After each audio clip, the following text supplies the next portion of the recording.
It is 2024, and so that means it is time for you to stop making excuses and finally go out there and start that dream business.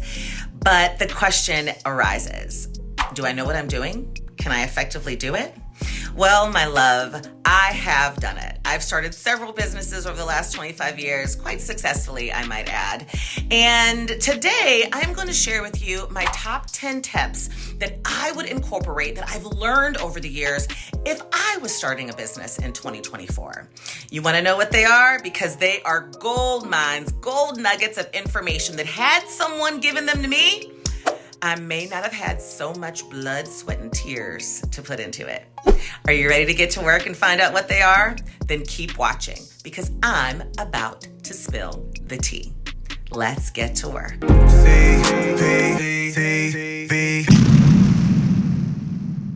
All right, so first thing that I would definitely do, and I have to say that I did not do this, the very first business, even the second business, I learned more about doing this piece as I began to make more money in my businesses and really started to focus on scaling. But that is identify your passion and the market need. I think as entrepreneurs, when we want to start a business, we really do focus in and hone in on what we love to do and what's going to feel good to do and what we're passionate about, because ideally what you're passionate about is going to come easy for you to be able to do. But the reality is there is a true intersection between what you're passionate about and what the market actually needs. You can be passionate about something that other people aren't going to really truly pay for, and that defeats the whole purpose of starting a business. So the passion part I always had down packed. It wasn't an issue. It was the market need part that I really skimped on from time to time, and that I really want to encourage you to make sure that you are focusing on. And in order to really understand what the market needs specifically, you have to align your business idea with the personal passion that you have, but also with the market demands. Filling a pain point, solving a problem, making sure that you can take care of a challenge for someone.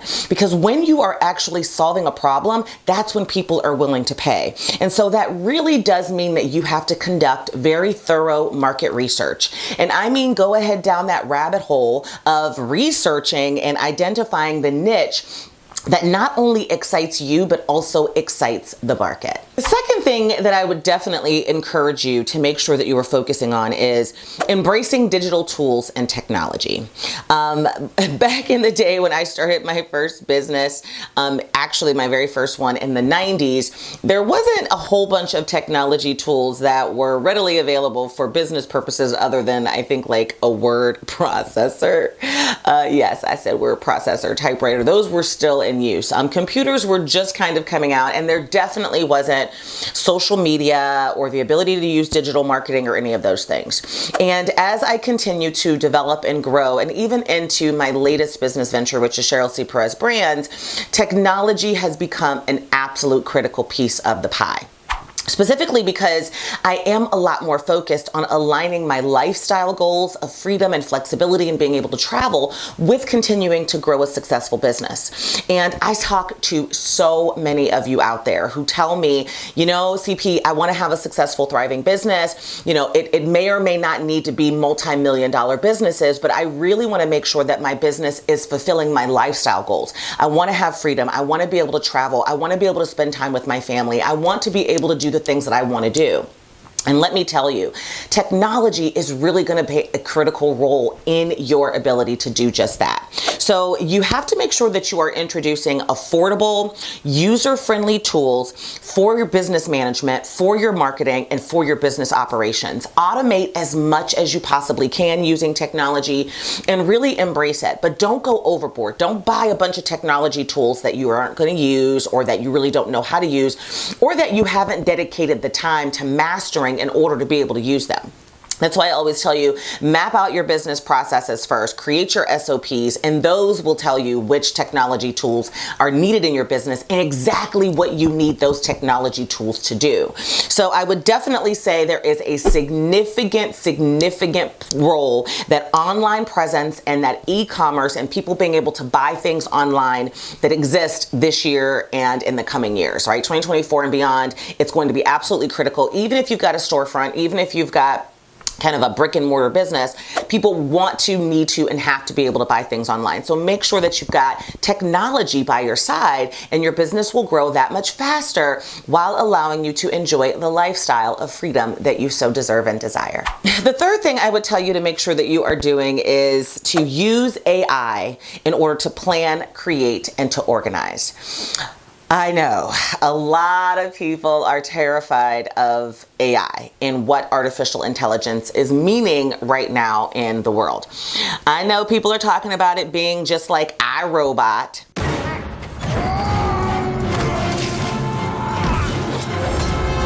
But the reality is there are ways for you to be able to utilize AI and help you grow your business. I began using AI a few years ago, before like ChatGPT kind of made it all crazy.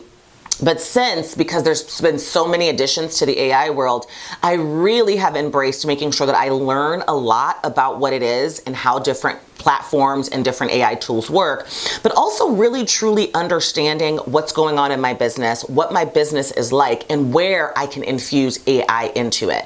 And if I were starting all over right now, that is a step that I would take. You know, really understanding what AI tools are out there and how it's going to help you suit yourself in your business. I pretty much use AI to do my planning and my strategizing and to kind of be my thinking partner around what's going on in my business. My 2024 strategies, my product designs, when they're going to launch, I really did use ChatGPT a lot to bounce ideas off of. It's also great tools for market research to get updated on things. You got to make sure that, you know, it's not made up crap, obviously, but it really does help you kind of gather. And one of the biggest things as entrepreneurs that we miss sometimes in our life is that thinking partner. And a big part of organizing that website and my goals for the website has come from me using different AI tools, whether it's from coming up with great headlines or summarizing things that I've written and making it more concise. AI has been a gem. So if I were starting my business all over again or starting a new one, AI would be at the top of the list of things that I would utilize. And you should too. Now, the fourth thing that I would do and that you should do is to definitely develop a simplified business plan. And I say and stress the word simplified. I have talked to you guys before about my belief and understanding and, you know, kind of how I use business planning in my business. And I do use it for growth strategy. I use it to kind of map things out, and you definitely have to have one. I've never used a business plan to get financing or to kind of get a loan, although they are great for that as well, to clearly and concisely explain to the world and to the public exactly what you're doing in your business so that they can support you. Definitely important. But for me, I've used my business plan a lot more internally to make sure that I've got a game plan, that I've got a map, and that my team understands the direction that we're taking. So whether you call it a business plan, a business strategy, a growth strategy, a startup strategy, all of those things are going to be really important for you. And I definitely encourage you to keep it as simple as possible. My very first business plan was like one that you go online and you work with some local organizations to help you figure it out, and they create these big complicated plans that end up sitting in a file cabinet gathering dust. Yes, dust. Ashes to ashes. Dust to side chicks. You know, I had to get me an early 2024 plug in there for Beyonce, y'all. But anyway, creating a guide, simplified one, a flexible business plan that's focusing on key elements like your market analysis and your research, your business model, and your financial product projections and what you want your product mix to look like, your packages, you know, all of that kind of good stuff is really important. But making sure that it is simplified so that you can adapt it and then you can ultimately scale it. That's really the most important part. So business planning is absolutely critical. and you can't skimp on it, really. You can't. You got to have a business plan. I mean, it's just kind of a given, especially if you're starting a business in 2024. Now, before we move on, I want to make sure that I talk about this because I just mentioned business plan, and I am actually in the process of finalizing a group coaching program all around business planning for my startup entrepreneurs. I've gotten the requests from you guys. I get them everywhere around wanting to work with me directly on creating your business plan. In the past, all we had was kind of a one-on-one coaching program that was a little expensive and out of most of my startup entrepreneurs' budgets. Well, this new program is really going to take all of that and create an environment where it's affordable. And I am actually opening up applications for it here shortly. It is going to be a very limited program. I'm trying to make sure that the cohorts are small so that we can create kind of a mastermind of startups. So I'm thinking that I'm limiting it to 15 to 20 people per group coaching. But I say all of that to say that it is going to be being launched in the next few weeks. And if you want more information or to be added to the waiting list to receive an application when it opens, you can go ahead and click the link in the description below. Fill out that wait list information, and as soon as it is opening, I will be accepting applications. It is by application only, but I will be accepting applications. And what that means is that you and I will be working on your 2024 business plan together. Yes, on Zoom, y'all. We're gonna do it together. Go ahead, click the link, get on the wait list. And while you're down there, please make sure that if you are getting good value out of this, that you like this video. Give us a like. 2024 is a year that we want to grow continually and get more of this amazing content out to the masses, and your like will definitely help. Not to mention subscribing and sharing. So go ahead, let me know what you think. Now, tip number 5 for you, if I was starting a business in 2024, one thing that I would definitely embrace is using social media for marketing. It took me a long time, y'all, to get on the digital marketing using social media for marketing bandwagon. And that bandwagon, I don't know why I was running for the hills from that bandwagon. But since I embraced it back in late 2019, early 2020, it has definitely changed the game for my business, but also for my ability to be able to reach and impact my ultimate goal in life of touching the lives of 1 million entrepreneurs. Damn! And I would tell you to jump on that bandwagon very, very early on as you are starting your business. Social media is an amazing marketing opportunity. It is also free or cheap for you to use. And back in the day when we didn't have it, I was spending so much money on marketing the traditional way, hiring salespeople, knocking on doors, cold calling, buying lists, going on the newspaper, trying to get ads in little magazines, even on TV. None of them have garnered the results that some free or cheap social media marketing has. So you definitely have to effectively use your social media platforms.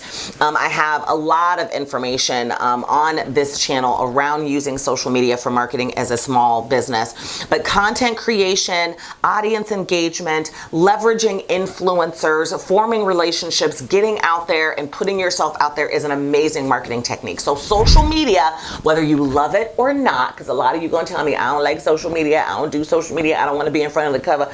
I felt the exact same way. I'm extremely private. I felt the exact same way. But let me tell you, it is a game changer. So make sure that you're embracing it, because it's going to be the difference between success and not so much success in your business journey. Tip number 6 is to focus on building a strong network. For a long time, one of my key marketing strategies was networking. And I still am a firm believer in networking. I got involved in various nonprofit organizations. A lot of you know that I'm involved in the community very heavily, not just because it fulfilled kind of an internal value system thing for me, because, you know, at my core, I truly am, you know, a giver and love, and I'm nonprofit, definitely at my core, social issues, causes. What you talking about? What you talking about? What you talking about? What you talking about? Giving, philanthropy, it's my thing. But I also wanted to be able to get out there and network more, meet more people, align myself with like-minded folks that we could work together and develop win-win partnerships together. And networking was really critical and key, and not just locally, like going to networking events, but expanding my network beyond that too. masterminds, online groups, meeting women and entrepreneurs from all over the world. And it has definitely changed the game for my business. I get tons of referrals, tons of opportunities from those networking efforts. So you want to make sure that you are networking online and offline, building relationships, joining Facebook groups, finding mentors, and connecting with potential customers and with partners through networking. Make it a part of your marketing strategy. It is definitely a game changer and something that's going to be critical as you begin your entrepreneurial journey in the new year. Tip number 7 isn't something that I always did, but it is something that I have been doing and will continue to do along my entrepreneurial journey, and that is keeping overhead costs low. So many of you, so many entrepreneurs that I meet immediately tell me within a few months of starting their business, I got to find financing, I got to find a loan, I got to do all of those things.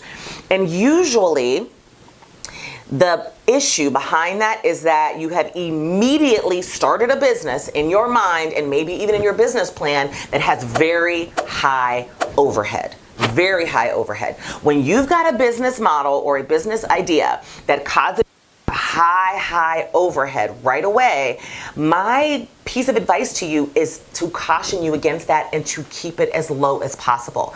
Maybe the business idea that you have right now in your head is the business that you need to start 5 years from now, after you've already gotten your feet wet in the entrepreneurial journey with a low overhead business.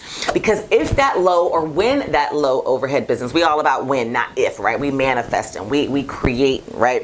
Like when that business that you have started that has low overhead blossoms and blooms and starts making money, you can then take the investment from that business and invest in that next higher overhead type of venture. So I want to make sure that you understand keeping your overhead low is going to make your entrepreneurial journey so much better, feel so much better, and so much easier. You have to minimize your expenses, so keeping them low, remote work, freelancing, kind of putting it out there where all you need is kind of a computer, maybe your iPhone for some social media, and a couple of technology tools. And, starting your business low. I have so many videos here on CPTV that talks about how to keep your business costs low. When you are starting, especially, make sure that you tap into those, because using free or low-cost software tools, finding free emails, like I've told you guys before, getting low-cost addresses, all that kind of stuff, keeping it low is going to be important. And most importantly, I think choosing a business idea and a business model that really does encourage that. Tip number 8 is to prioritize your customer's experience from start to finish. I am a firm believer now that when I am building a product, or when I'm coming up with a product idea, or even as I build my business, the customer is always at the forefront of my mind. Who my customer is, what they need, and what a seamless, wonderful experience and journey is going to be for them. And that journey is what I map out, and that's where the product ideas come in. That's where the pricing comes in. That's where all of the opportunity comes in. So you really have to begin to think about customer satisfaction and customer retention from the beginning of your business journey. So as you are starting this business, start with customer service first, and then also make sure that you are prioritizing personalized customer experiences, that you are able to segment your audience. That's a part of the reason why you really have to know who your audience is, and gather feedback along the way. That feedback is going to be critical for you to be able to tweak and stay fluid. But the end of the day, right? At the end of the day, the customer is the most important part of your business, the most important part. If you don't have them, if you can't keep them, if you can't bring them back, you will not have a successful business. So when you are building it out, do not make the mistake that so many of us have made in focusing on what we want and what we think and what our ideas are. And definitely invest and spend the time in making sure that you are aware of what your customers want, of what your customers need, and of what your customers will do and pay for. Know that information, ensuring that your customer experience is a great one, and your business will thrive, and grow beyond your wildest dreams. And tip number 9 is for you to continuously learn and adapt. For sure. Learning has been a basic part, fundamental part of my entrepreneurial journey forever, since the very first time. And I am a learner. I'm an avid learner. I love finding out new information. I love using that information to make decisions. But you've got to make sure that you are continuously doing it. You know, I start out every year with like a book list of books that I want to ultimately read. Sometimes it's 3 books, sometimes it's just 2 books, but I do make that commitment. But aside from reading books, I already have engaged in which online courses I want to take, which free webinars I've already begun looking into, and making sure that I am aware of what's out there, what's innovating, and what I can incorporate into my business. You have to focus on ongoing learning. You have to stay abreast of the market trends, of evolving customer needs, online courses, webinars, workshops, conferences, budget for them. Plan for them, attend them, do everything that you can to learn, join groups, engage with other entrepreneurs that are in the same boat as you. Because that learning experience and that finding that information is going to really be critical for your success. And it will really change the game as far as building that confidence, right? So oftentimes you don't have the confidence to move forward. You doubt yourself. You're not sure if you're doing it right. And constant learning and constant education can definitely help squelch that imposter syndrome that we oftentimes feel. So continually learn, prioritize it, map it out, strategize so that you're not diving down the rabbit hole and causing that learning to paralyze you, but that you're getting just enough to be able to take it to the next level. And tip number 10 that I would tell you if I were starting my business in 2024 would be to definitely balance my work and personal life. And that goes on both ends. You guys have heard me talk about it a lot. When I started my first business all those years ago, I did not do a great job at work-life balance. I was completely driven and focused on growing the business to provide financially for my family. And there's been lots of things that have come up more recently in my life and discussions with my kids and me really focusing more on that balance that really makes me regret a lot of that crazy psycho work ethic, late hour type stuff. But on the other end of the spectrum, I would say that I hear from a lot of you that have difficulty and problems with how to not let the personal life balance that you're trying to find interfere with the success and growth of your business. So it is a balancing act. It is just that, balancing act, right? Personal life, work life, making sure that you're not letting your personal life stop you and derail you from growing your business, but also making sure that your business isn't becoming the only priority and the only thing that's filling your cup, right? Filling your bucket. Allow yourself the flexibility to enjoy your life while growing your business. And I know it is easier said than done. That's why I focus a lot on time management strategies, and I've got tons of videos here that talk about time management strategies. I just did one recently, and I'll go ahead and link to it, about the 3 P's of time management success, because I am telling you to be very specific and strategic about how to balance your work and personal life.